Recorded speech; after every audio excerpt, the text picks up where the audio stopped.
The war between humans and the Villani had lasted 5 years. Millions had died on both sides. Cities burned.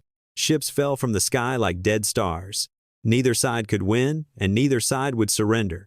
So they chose peace instead. The treaty was signed on a neutral space station, far from any planet that held memories of blood. Diplomats from Earth's United Coalition sat on one side of the long table. On the other side sat the Villani tall beings with pale skin and eyes that glowed soft blue. They had no need for light.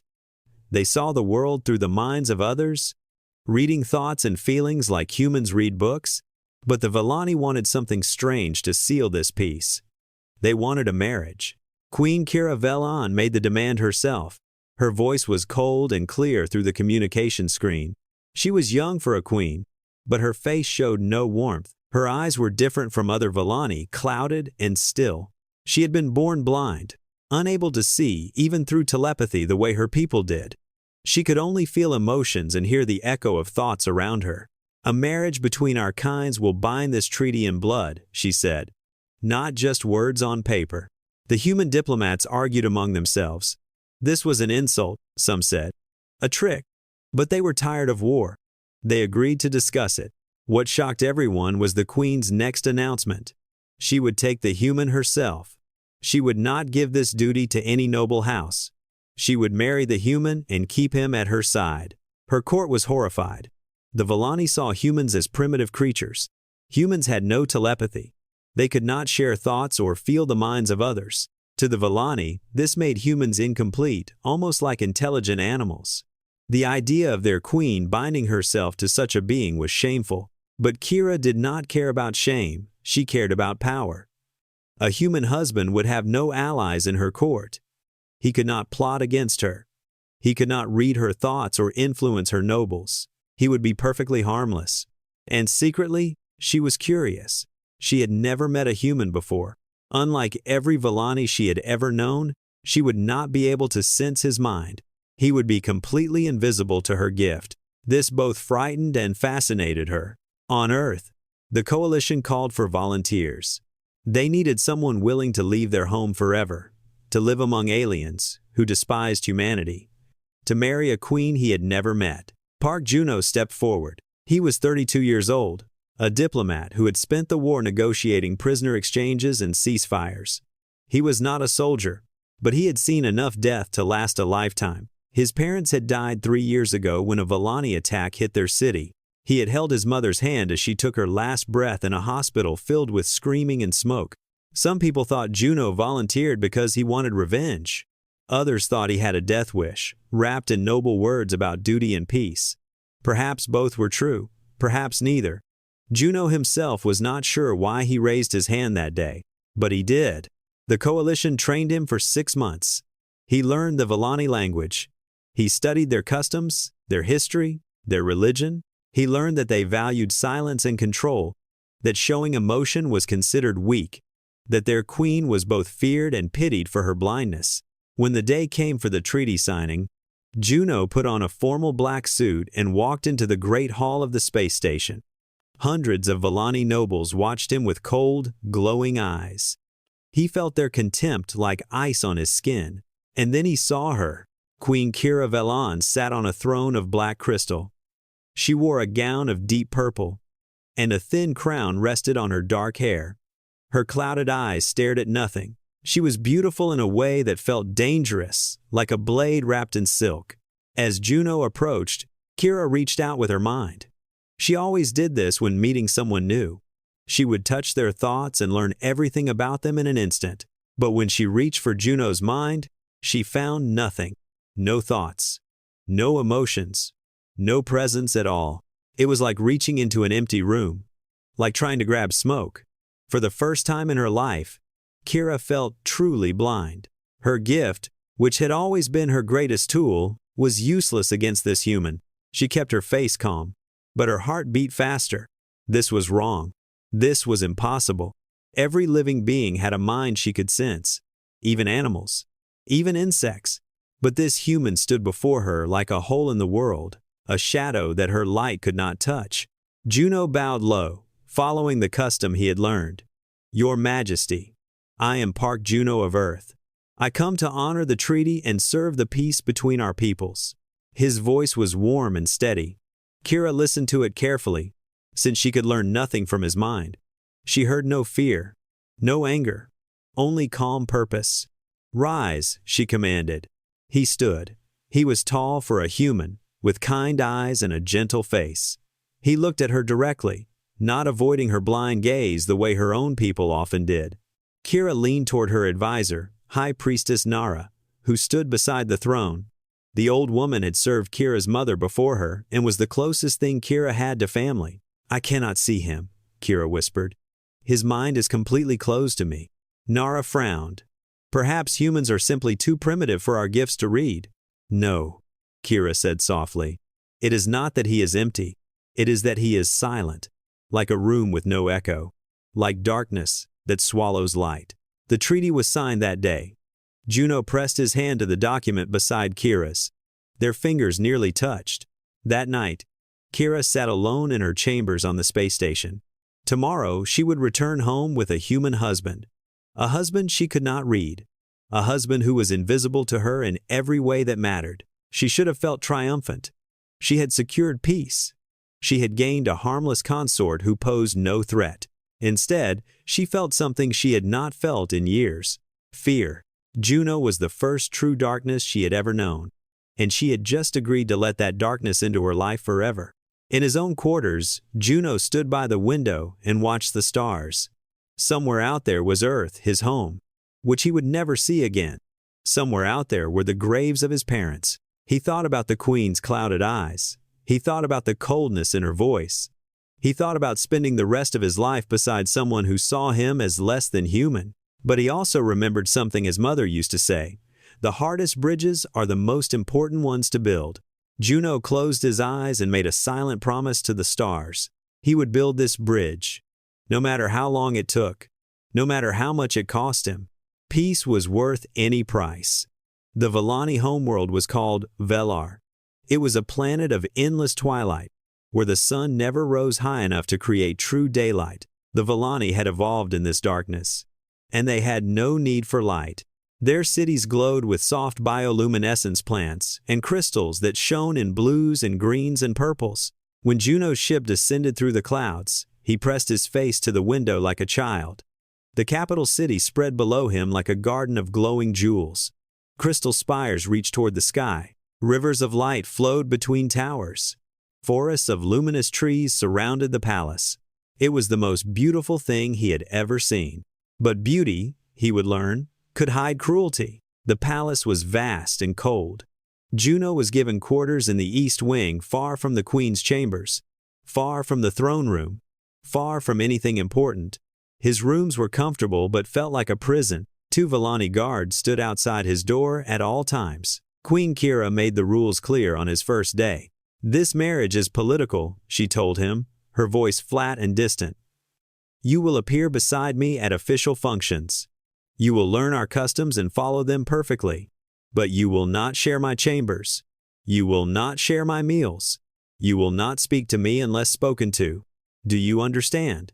Juno bowed his head. "I understand, Your Majesty." "Good, you may go."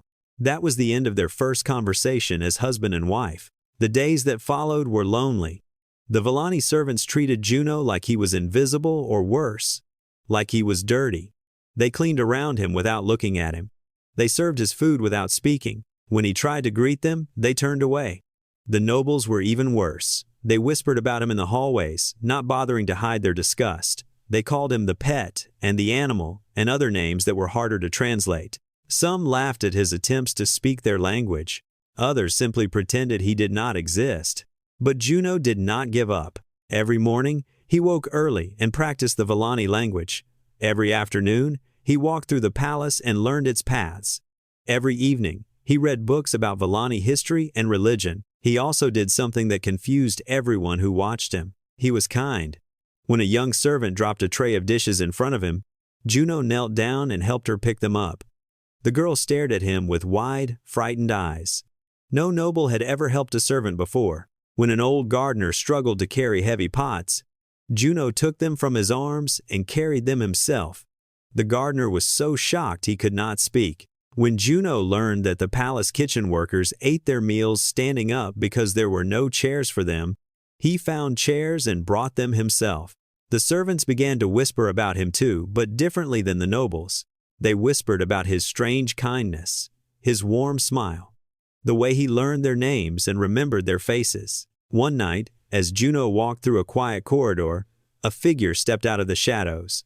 It was Lord Sung, a powerful noble with cold eyes and a cruel smile. He was tall even for a Vellani, and he looked at Juno the way someone might look at an insect. "Human," Lord Sung said, "I have been curious about you." Juno stopped walking. He kept his face calm. "Lord Seung, how may I help you?" "Help me?" Seung laughed. "You cannot help me, little creature. You can barely help yourself. I simply wanted to see our queen's new pet up close." He walked in a slow circle around Juno, studying him. "You are smaller than I expected, weaker. I cannot imagine why the queen chose you. Perhaps she wanted something to make her feel less pathetic." Juno did not move. He did not rise to the insult. "The queen chose peace. I am simply the symbol of that peace." "Peace." Seung spat the word. "There is no peace. Only a pause before the next war. And when that war comes, humans will burn. You will burn. And the queen will realize her mistake." He leaned close to Juno's face. "I suggest you enjoy your time here, human. It will not last long." Juno met his glowing eyes without flinching. "I hope you are wrong, Lord Sung. For both our peoples." Sung waited for fear. He waited for anger. He waited for the human to attack or run or beg. But Juno simply stood there, calm and still, like a stone in a river. It was not the reaction Seung expected. He frowned, confused, then turned and walked away. That night, Juno sat alone in his room and thought about Lord Sung's words. The noble was dangerous, that much was clear. But Juno had faced dangerous men before. He would be careful. Across the palace, Queen Kira sat in her private study. High Priestess Nara stood beside her, reading reports from the servants. "The human continues his strange behavior," Nara said. "He helped a sick child in the servants' quarters today. Sat with the boy for hours. Used human medicine to bring down his fever." Kira frowned. "Why would he do that? The child is no one. A servant's son." "I do not know, Majesty. But the servants speak of him with warmth. They have never spoken of any noble that way." Kira was quiet for a long moment. She had been trying not to think about Juno. His silence in her mind disturbed her. She could not read his intentions, could not sense his emotions, could not predict his actions. She had expected him to be angry, bitter, or scheming. She had expected him to behave like the Vellani nobles, always plotting, always hungry for power. Instead, he carried flower pots for gardeners and sat with sick children. "Bring him to me," Kira said suddenly. Nara raised an eyebrow. "Majesty?" "I said bring him. I wish to speak with my husband." An hour later, Juno stood in the queen's private study. It was a beautiful room, filled with books and soft, glowing crystals. Kira sat in a chair by the window, her clouded eyes turned toward the darkness outside. "You wish to see me, Your Majesty?" Juno asked. "I am told you spend your time helping servants," Kira said, "carrying their burdens, caring for their children. Why?" Juno considered the question. "Because they needed help." "That is not an answer. What do you gain from it?" "Nothing." Kira turned toward him. Even without seeing his mind, she could hear the honesty in his voice. It confused her. "You are lying," she said. "Everyone wants something." Juno was quiet for a moment. Then he said, "I know what it feels like to be invisible, to be looked through like you do not matter. I do not wish to make others feel that way." The words hung in the air between them. Kira had been invisible once. When she was young, before she became queen, the court had treated her as broken, defective, a blind princess with no future. She had learned to turn their contempt into fear, to make them respect her power even if they could not respect her. But she had never forgotten how it felt. For a long moment, she did not speak. Then, very softly, she said, "You may go." Juno bowed and left. Kira sat alone in the darkness, thinking about a human who helped servants because he knew what it meant to be unseen. She had married him because she thought he was harmless? Now, she was not so sure. On Valar, storms were different from anything humans knew. They were not just wind and rain. They were psychic events, great waves of mental energy that rolled across the planet like invisible tsunamis. For most Valani, these storms caused mild headaches and disturbed sleep. They would simply close their minds and wait for the storm to pass. But Kira was not like most Valani. She had been born with her gift unshielded and unstable.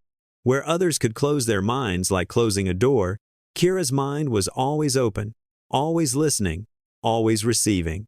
On normal days, she managed this with careful control and years of training. But during a psychic storm, that control meant nothing. The storm hit the capital at midnight. Kira felt it coming moments before it arrived, a wall of mental noise approaching like a scream. She barely had time to dismiss her servants before the first wave struck. Pain exploded in her head. Suddenly, she could feel every mind in the palace. Thousands of Valani, all experiencing the storm at once, their fear, their discomfort, their confusion, all of it pouring into Kira's unprotected mind like water into a broken cup. She fell to her knees, clutching her head. A scream tore from her throat. Her servants tried to help, but being near her only made it worse. Their thoughts added to the noise in her mind. They fled, unable to withstand the psychic feedback from their queen's agony. Nara came to the door, but she too could not stay close. Her own mind was like a torch in the darkness, too bright, too loud, too painful. "I cannot help her," Nara said to the guards. "No one can. We must wait for the storm to pass."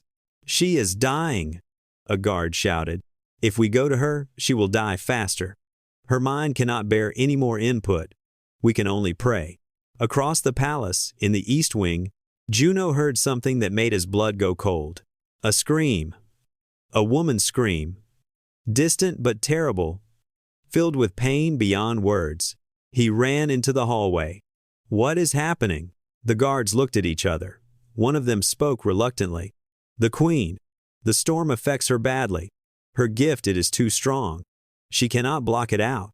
Another scream echoed through the palace. Juno did not think. He simply ran. He sprinted through corridors and upstairs, following the sound of her pain. Guards tried to stop him, but he pushed past them. Servants shouted warnings, but he ignored them. When he reached the queen's chambers, Nara stood outside the door with tears on her old face. "You cannot go in," she said. "Your presence will only hurt her more." "No," Juno said. "It will not." Nara stared at him. "What do you mean?" "She cannot sense my mind. She told me so herself. I am silent to her." He pushed open the door. Maybe that silence can help. The queen's chambers were dark. Crystal lamps had shattered from the psychic energy in the room. Furniture had been thrown against walls. And in the center of the chaos, Kira lay on the floor, curled into a ball, her hands pressed against her head. She was not screaming anymore. She was too weak for that. Instead, she made small sounds of pain, like a wounded animal. Her body shook. Tears ran down her pale cheeks. Juno crossed the room and knelt beside her. The moment he touched her shoulder, something changed. Kira gasped. Her eyes opened wide, not seeing, never seeing, but surprised nonetheless. The pain did not stop, but something else happened. Where Juno's hand touched her, there was silence. Perfect silence. A small space of peace in the hurricane of noise. She reached for him blindly, desperately. Her hands found his chest, his arms, his shoulders. She pulled herself toward him, pressing her body against his, pressing her head against his heart. And there, in the circle of his arms, she found the silence she needed. Juno held her without speaking. He did not understand what was happening, but he understood that she needed him. So he wrapped his arms around her and held her tight against the storm. Outside, the psychic winds howled. Inside the palace, thousands of Valani suffered through the night. But Kira, the queen who could feel everything, finally felt nothing. She felt only the steady beat of a human heart. Hours passed. The storm raged and then slowly, gradually, began to fade. Kira's shaking stopped. Her breathing slowed. Her grip on Juno's clothes relaxed. At some point, without meaning to, she fell asleep. Juno did not move. His legs went numb. His back ached. But he did not move. He held the queen of an alien empire in his arms and watched the darkness beyond the window turn from black to deep purple to the soft gray of dawn. When the storm finally ended and the first servants crept into the room, they found something they never expected. Their queen, cold, distant, untouchable, was asleep in the arms of her human husband. Her head rested on his chest. Her hand clutched his shirt. And on her face, for the first time in memory, there was peace. Nara stood in the doorway, her old eyes wide with wonder. "How?" she whispered. Juno looked up at her. He was exhausted, dark circles under his eyes. But his voice was gentle. She needed silence. I gave her what I could. When Kira woke, the sun had risen as high as it ever rose on Valar. Soft gray light filled the room. She was warmer than she had ever been, and something was moving beneath her ear. A heartbeat. Her eyes opened. She did not move. She simply lay there, listening to the sound of another being's heart, feeling the rise and fall of another being's breath. She had never experienced this before. She had always known what others felt, what they thought, what they intended, but she had never simply been with someone, present, close, without the noise of their minds crowding into hers. It was the most intimate moment of her life. Slowly, she became aware that her hands were gripping his shirt, that her body was pressed against his, that she had spent the night in the arms of the human she had promised to ignore. She should have been embarrassed. She should have been angry at herself for showing such weakness. Instead, she felt something dangerous, something she had never felt before. She felt safe. Kira pulled away slowly, carefully. Juno's arms loosened to let her go, but he did not push her away. When she sat up and turned to face him, he was watching her with tired, gentle eyes. "Are you all right, Your Majesty?" he asked. She stopped. She did not know how to answer. "The storm, it affects me badly. My gift. I understand." He did not ask for details. He did not demand explanations. He simply accepted. Kira studied his face. Without her telepathy, she could only see what was visible, the kindness in his eyes, the patience in his expression, the exhaustion he wore without complaint. He had stayed with her all night. He had held her through hours of her weakness and pain. He had seen her at her most vulnerable, and he had not flinched. "Why did you come?" she asked. "I heard you screaming. Many heard me screaming. No one else came." Juno was quiet for a moment. Then he said, "I could not listen to you suffer and do nothing, even if there was nothing I could do. But there had been something he could do, something no one else in the galaxy could do." His silence, the very thing she had once seen as a defect, had saved her. Kira stood. She turned away from him, hiding her face, hiding the emotions that threatened to show there. "You may go," she said. Her voice was cold again, controlled again. "Return to your quarters." Juno rose stiffly to his feet. He bowed.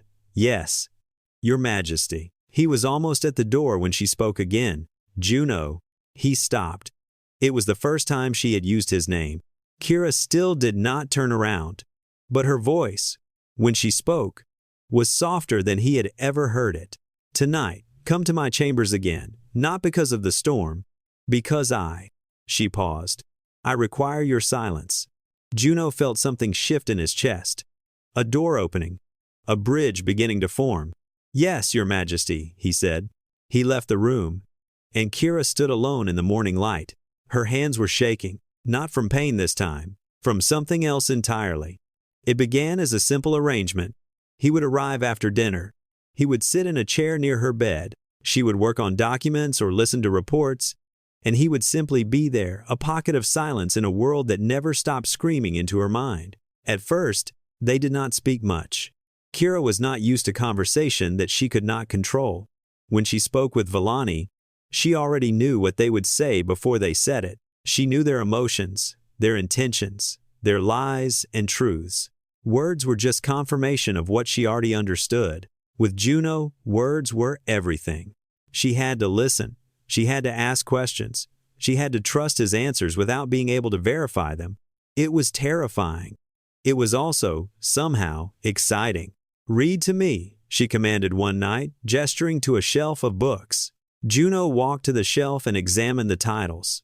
Most were in Villani script, but a few were human books, gifts from the treaty delegation, probably never opened. He chose a collection of human poetry and began to read. Kira lay in her bed, listening. The words were strange, full of references to sunlight and colors and things she could not see. But Juno's voice was warm, and the rhythm of the poems was soothing. She fell asleep to the sound of his reading. When she woke the next morning, he was gone. But on her table, she found a small note in careful handwriting. "I marked the poem you seem to like best. Sleep well, Your Majesty." She kept the note. She did not know why. The court began to notice that the Queen's human was no longer confined to the East Wing. Servants reported that he came to her chambers every night. Nobles whispered that the Queen was spending hours alone with the primitive creature. Lord Sung was furious. "She has become corrupted," he said to his allies in secret meetings. "The human has infected her mind somehow. We must act before he destroys everything we have built." But Sung was careful. The Queen was powerful, and she was watching. He would need to plan carefully.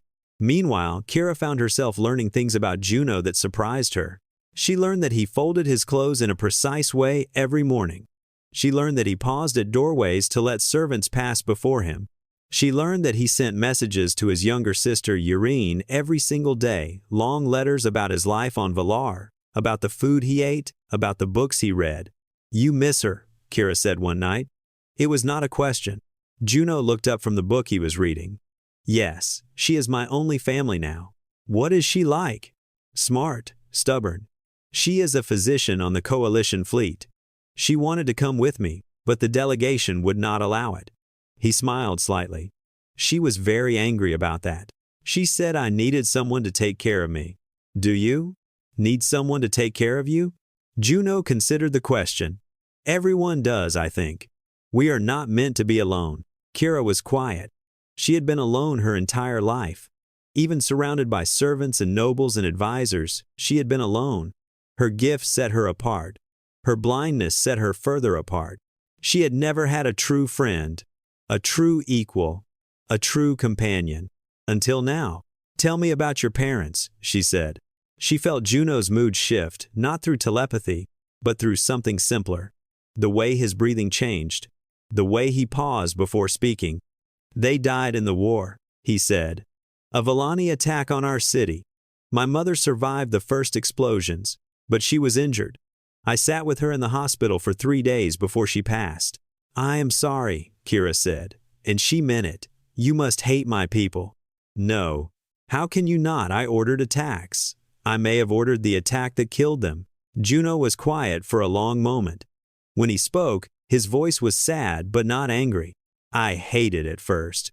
When I held my mother's hand and felt it go cold, I hated every Villani in the galaxy. I wanted to burn your worlds the way you burned mine." Kira waited. "But hatred is heavy," Juno continued. "It is a weight that crushes you from inside.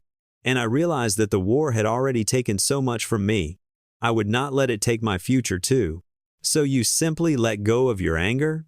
"Not simply. It took years. But yes, I chose to look forward instead of back." He paused.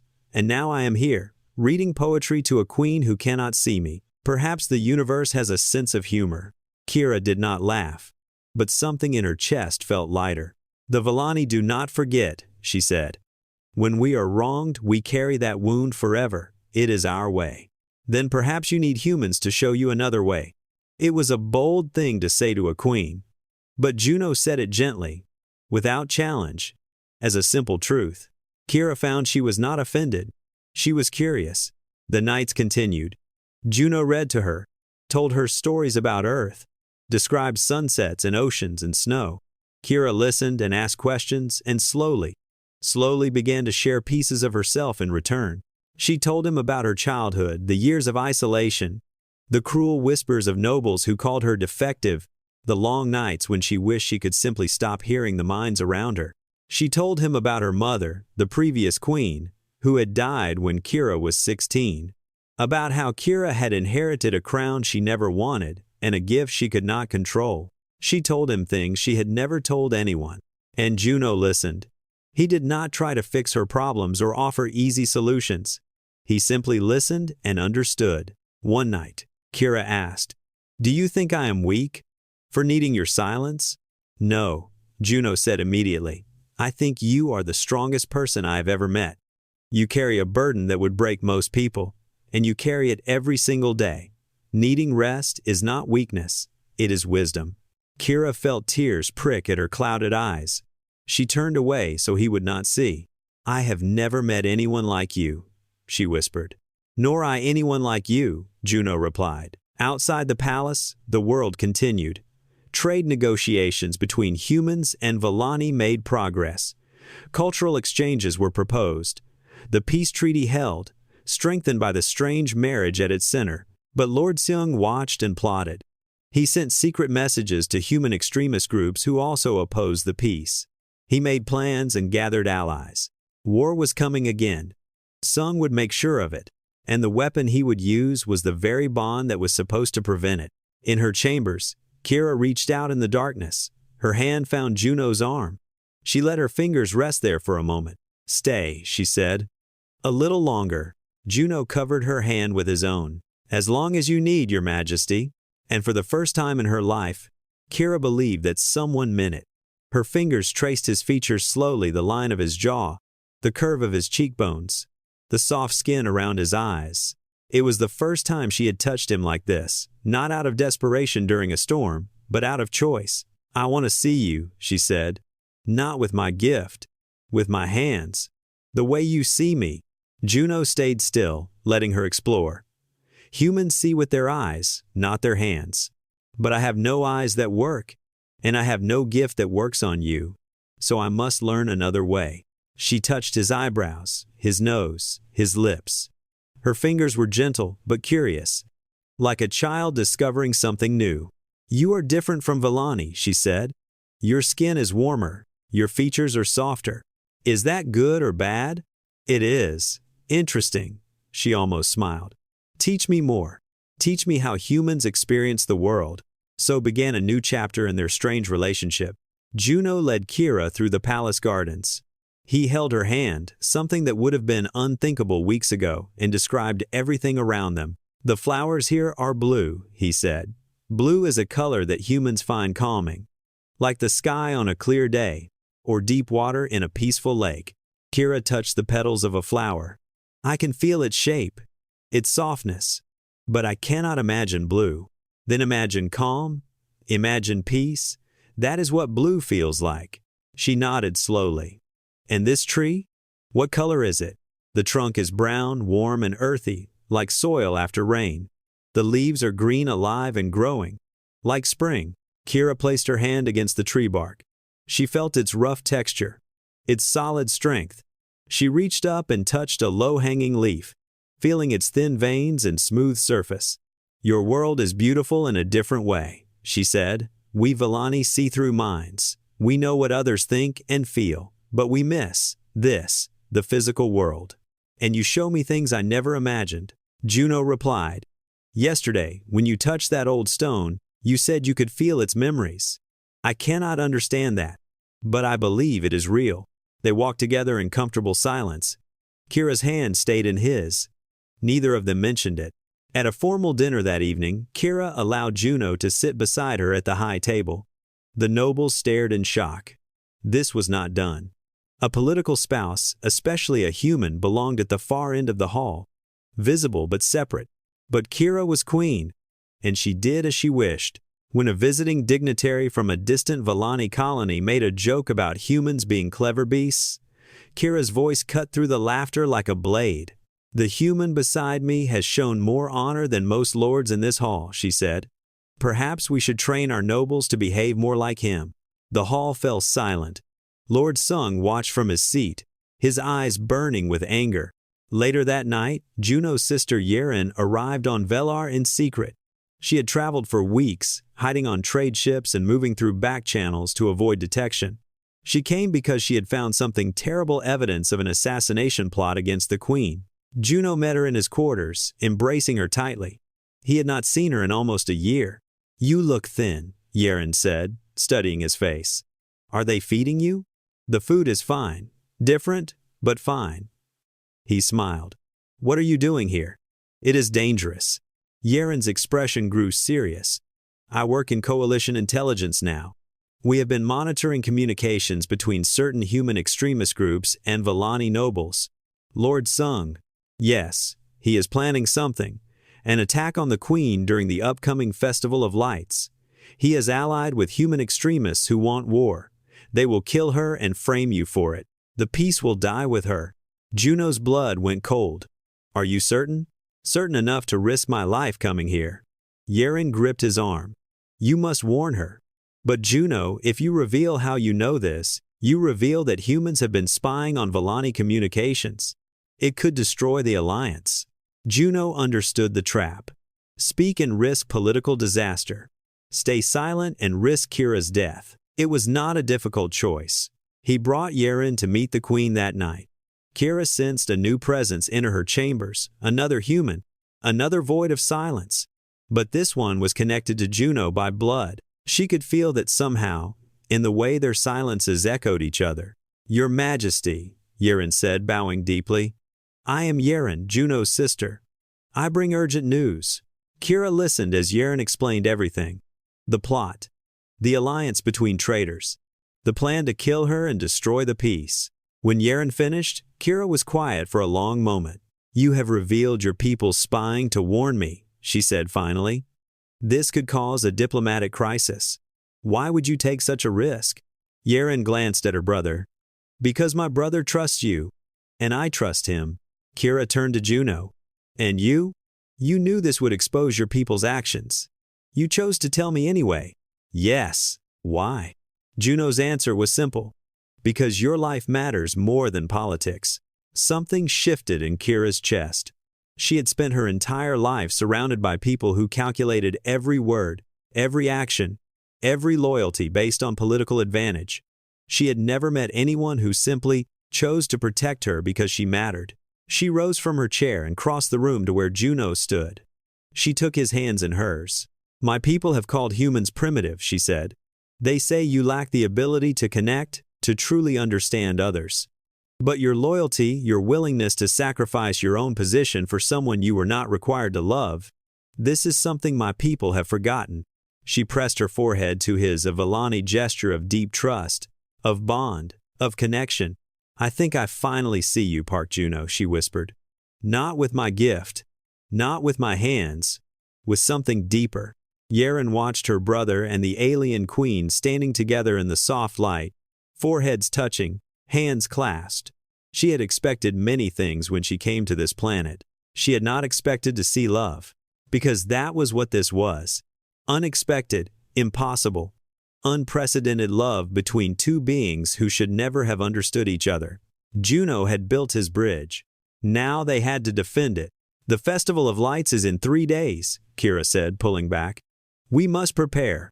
Lord Sung will not succeed. I will not allow the peace to die. She looked at Yeren. Stay here, in the palace. We will need your intelligence. And I will need your brother's silence more than ever in the days to come. Yeren bowed, yes, your majesty. Kira turned back to Juno. For a moment, her cold mask slipped, and he saw something vulnerable beneath. Thank you, she said, for everything. Juno squeezed her hands. We are not done yet. No, Kira agreed, but we will face it together. For the first time in her life, she was not alone, and she would not let anyone take that away. The Festival of Lights was the most sacred day in the Villani calendar. It celebrated the awakening of their ancestors, the first Villani who developed the gift of telepathy millions of years ago. Every light in the capital was extinguished, and the people would meditate together, connecting their minds in a great web of shared thought. It was also the perfect time for an assassination. Kira had prepared carefully. She had placed loyal guards in key positions. She had warned Commander Tejo, the head of the human security team, who had brought a squad of soldiers in plain clothes. She had even told High Priestess Nara, who promised to watch for signs of treachery among the nobles. But Lord Seung had prepared too. When the first explosion shook the palace, Kira knew immediately that they had underestimated him. Fire bloomed in the eastern wing, the quarters where the human delegation stayed. Screams echoed through the halls. A second explosion followed, then a third, collapsing the bridge between the throne room and the royal chambers. In the chaos, Armed soldiers poured into the palace. Some wore Volani uniforms, others wore stolen coalition gear, making it impossible to tell friend from enemy. Kira was in the throne room when the attack began. Her guards surrounded her, but they were overwhelmed within minutes. Figures in masks fought their way through the defenders, cutting them down with weapons that burned both body and mind. "Get the queen to safety," someone shouted. But there was nowhere safe to go. Juno was in the eastern wing when the first bomb went off. The blast threw him against a wall. His ears rang. Blood ran from a cut on his forehead. Through the smoke, he saw Commander Tejo rallying the human soldiers. "Form up," Tejo shouted. "Protect the delegation. Find the queen." Juno grabbed a weapon from a fallen guard and moved with the soldiers. He was not trained for combat, but he knew how to survive. And he knew that somewhere in this burning palace, Kira was in danger. The fighting was brutal. Human soldiers moved through the corridors in tight formations, adapting to every obstacle, communicating without telepathy through hand signals and shouts. The Volani attackers, used to reading their enemies' minds, were confused by the humans' mental silence. Lord Sung had not expected humans to be such effective fighters. He had thought them weak, dependent on their crude technology. But the coalition soldiers were something else entirely brutal, adaptive, and terrifyingly efficient. Juno fought beside them. He was not a warrior, but he did not hesitate. Every step brought him closer to Kira. In the throne room, Kira faced Lord Sung alone. Her guards were dead. The attackers had pulled back, leaving only Sung and the queen standing among the bodies. "You should have accepted your place," Sung said, walking toward her slowly. "A blind queen married to an animal. Your weakness has destroyed our empire." "My weakness?" Kira's voice was cold.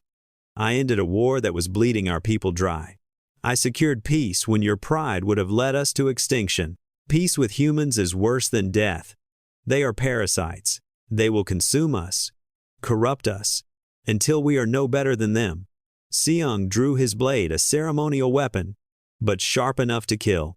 "When you are dead, I will blame your human pet. War will begin again. And this time, we will not stop until every human is ash." Kira smiled. It was not a kind smile. "You think I am helpless without my guards," she said. "You forget what I am." Seong laughed and reached out with his telepathy, trying to crush her mind with his will. He was powerful. He was trained. He was a warrior who had killed many with his gift. But Kira was the queen. She had lived her entire life with an unshielded mind, feeling every thought of every being around her. She had learned to survive that pressure. She had learned to turn pain into power. She met his attack and shattered it. Seong screamed as his mental defenses collapsed. Kira poured her will into him, breaking his mind like glass, leaving him hollow and empty.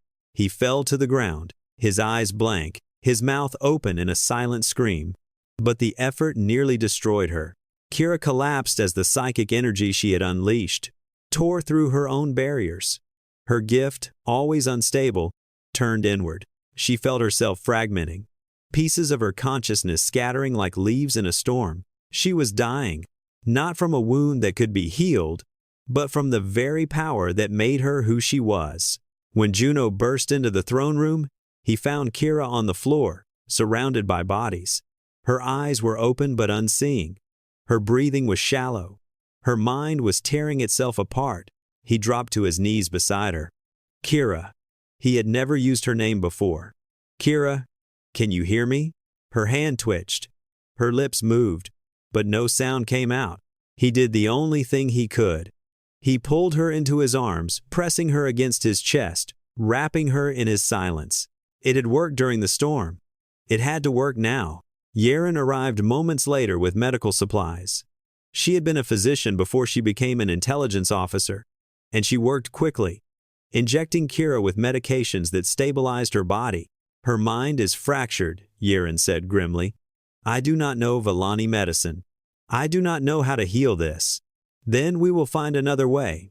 Juno held Kira tighter. "She is the strongest person I know. She will not give up."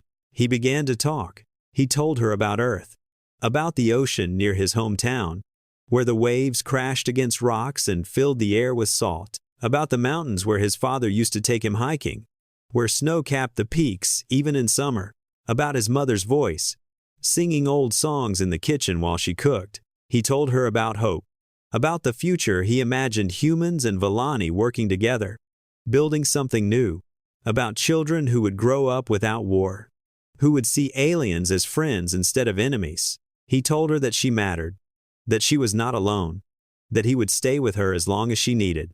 Hours passed. The battle outside ended. Loyal Villani soldiers regained control of the palace. The conspirators were captured or killed. But Juno did not move. He held Kira through the long night, his voice growing hoarse, his arms growing numb, and slowly, impossibly, her shattered mind began to heal. The silence he offered was not just empty space. It was a refuge, a place where her fragments could gather without interference, a foundation she could rebuild upon. When dawn came, Kira's eyes focused for the first time in hours. "Juno," she whispered. He looked down at her, exhausted but relieved. "I am here. You stayed. I will always stay." Tears ran down her pale cheeks. She reached up and touched his face, the face she had learned with her fingers, the face that belonged to the only person in the galaxy who could give her peace. "I do not want a political marriage anymore," she said. Juno's heart stopped. For a terrible moment, he thought she was sending him away. But then she continued, "I want a real one. I want you, not as a symbol, not as a treaty, as my partner, my equal, my—" She hesitated. "My love." Juno bent down and pressed his forehead to hers. "I have loved you since the night of the storm," he said. "I will love you until the stars go dark." Outside, the sun rose over a palace scarred by fire and blood. But inside, in the quiet of the throne room, two hearts that should never have met found each other at last. The war for peace was over. A new chapter was about to begin.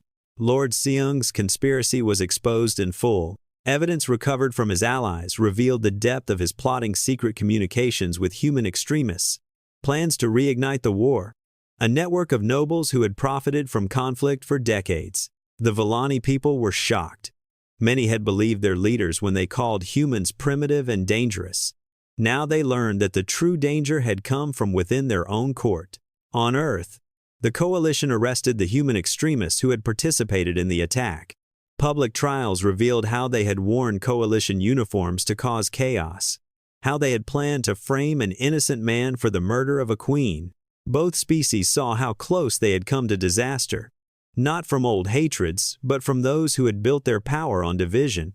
Kira addressed her people and the human coalition in a joint broadcast. She stood on the steps of the rebuilt palace, her dark hair moving in the wind, her clouded eyes facing a galaxy that was finally willing to listen. Juno stood beside her, not behind her, as a political spouse should, beside her, as an equal. "I was born blind," Kira began, "not just in the way of my eyes, but in the way of my heart. I believed I could see everything because I could read the minds of others. I believed I understood the universe because no thought was hidden from me." She paused.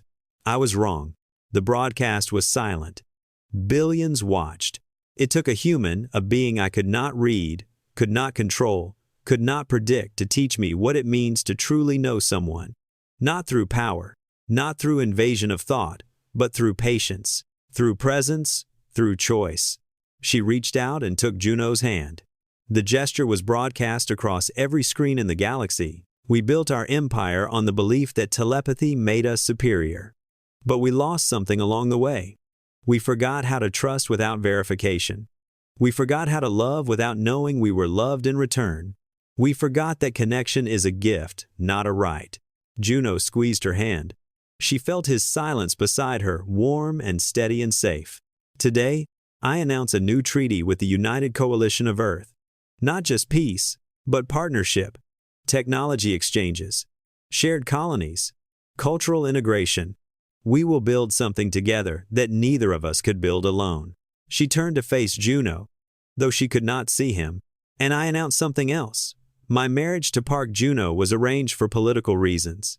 It was meant to be a symbol, empty and cold, but it has become something real, something true." She faced the cameras again. "I love him. and I will spend the rest of my life being grateful that he crossed the stars to find me." The broadcast ended, but the reaction was only beginning. Some Volani rejected her words. Some humans refused to believe that aliens could change. But many more, tired of war, tired of fear, tired of hatred, began to hope. Perhaps peace was possible. Perhaps understanding was achievable. Perhaps love could bridge any distance. The wedding was held 1 month later. Not the grand political ceremony that had sealed the treaty that had been cold and formal. A transaction between governments. This was different. This was real. It was small and quiet, held in the palace garden where Juno had first taught Kira about colors. Only a handful of people attended. High Priestess Nara, who wept with joy. Yirin, who held her brother's hand before giving him to his bride. Commander Tejo, standing guard not because he had to, but because he wanted to witness history. Kira wore a simple gown of deep blue, the color of calm, the color of peace. Juno wore a traditional Volani formal robe, a gesture of respect that made the old priestess smile. They spoke their vows in both languages. They promised to stay beside each other through storms and silence. They promised to build bridges when others wanted walls. When they pressed their foreheads together, the Volani gesture of deep bond, something passed between them. Kira could not read his mind. She would never be able to read his mind, but she felt his love anyway. That night, their first true night as willing partners, Kira rested her head against Juno's chest. She listened to his heartbeat, the sound that had become her anchor, her home. "What are you thinking?" she asked. Juno smiled. She could not see it, but she felt the movement of his chest. "I am thinking about how strange life is," he said. "A year ago, I was a broken man, volunteering for a mission I expected to destroy me. Now I am married to a queen, and I have never been happier." "You expected to be destroyed?" "I expected to be alone forever. I expected to serve out my days in a cold palace, far from home, without love or purpose." He stroked her hair gently. "I was wrong about everything." Kira was quiet for a moment. Then she said, "I expected you to be an inconvenience, a political tool I could ignore. I thought your silence was a defect. And now? Now I know your silence is the greatest gift anyone has ever given me. It is the only place in the universe where I can truly rest." They lay together in the darkness, a darkness that no longer frightened either of them. Months passed. The galaxy slowly transformed. Human engineers worked with Volani scientists to develop new technologies. Volani artists visited Earth and created works inspired by sunlight and color. Human musicians traveled to Velar and learned to compose songs that touch the mind as well as the ear. Children were born on joint colonies, some human, some Volani, some the children of mixed marriages who would grow up knowing both worlds. And in the palace on Valar, another kind of new life was growing. Kira stood on a balcony overlooking the first joint human Volani colony. The city below was bright with lights, both human electricity and Volani bioluminescence, blending together in harmony. Juno stood beside her, his hand resting on her stomach. It was subtle still, the curve barely visible, but they both knew what it meant. Their child would be something new, something unprecedented, a bridge made of flesh and blood, carrying the best of both peoples. "What color is the sunset?" Kira asked. It was a question she asked every evening, and every evening, Juno found a new way to answer. Tonight, he looked at the sky streaked with orange and gold and purple, fading into the deep blue of night. "It is every color at once," he said, "like a painting made of light, like the universe showing off its beauty before it sleeps." Kira leaned against him, feeling his warmth, hearing his heartbeat. "Describe it more." "The clouds are gold at the edges, like they caught fire but forgot to burn. The sky behind them is purple, deep, and soft, like velvet. And at the very bottom, where the sun touches the horizon, there is a line of pure red, bright and alive, like hope that refuses to die." Kira smiled. She would never see a sunset with her eyes. She would never know colors the way Juno knew them, but through his words, through his presence, through the love they shared, she saw the world more clearly than she ever had with her gift. "Thank you," she said. "For what?" "For crossing the stars, for staying when you could have left, for teaching me that there are kinds of seeing that have nothing to do with eyes or telepathy. Juno kissed the top of her head. "Thank you," he said, "for showing me that silence can be a gift, that darkness can be peaceful, that love can grow in the strangest places." They stood together as the sun set over a galaxy that was finally, truly, at peace. Two beings who should never have understood each other. Two hearts that had found their home in the space between words. A human who had given a queen his silence. A queen who had given a human her trust. And a future brighter than any sunset either of them could have imagined. The story of the sightless queen and her human husband would be told for generations. Not as a political lesson, but as a love story. Because in the end, that was what it had always been. A love story written in silence and spoken in stars.